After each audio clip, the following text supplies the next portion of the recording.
What's up, guys? Welcome back to the channel. Today we're going to be reviewing Ishmael Beah's book, A Long Way Gone, and let's get on with the video. Supporting characters in the book were Esther, who was a nurse that helped him at the end of his journey and getting clean from drugs, and Leslie, who took care of him and found his uncle, which then passed, so Esther had to take on the role and adopt him.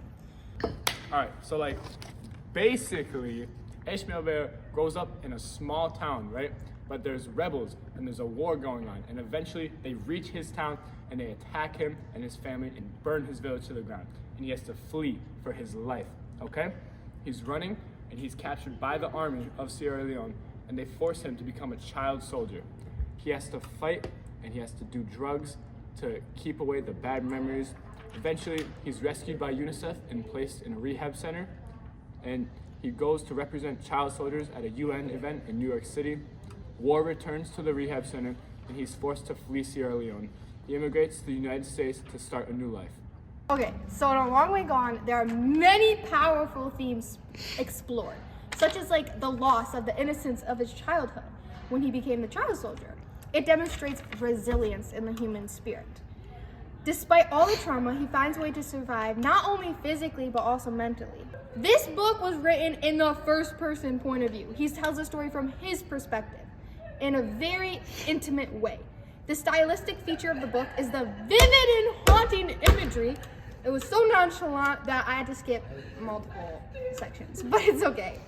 Definitely recommend the book. My favorite quote from this book is when Ishmael's father says, "If you are alive, there's hope for a better day, and something's good to happen. If there's nothing good left in destiny of a person, he or she will die."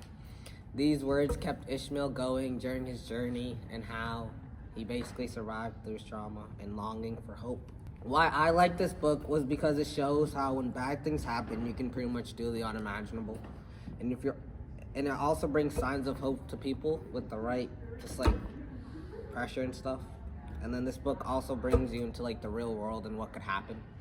I recommend this book to mature 10th graders and people who are able to actually understand and think about real life problems that could really happen to kids. What do you rate this book at? I rate this book a 5. 4.5 out of 5, and that concludes.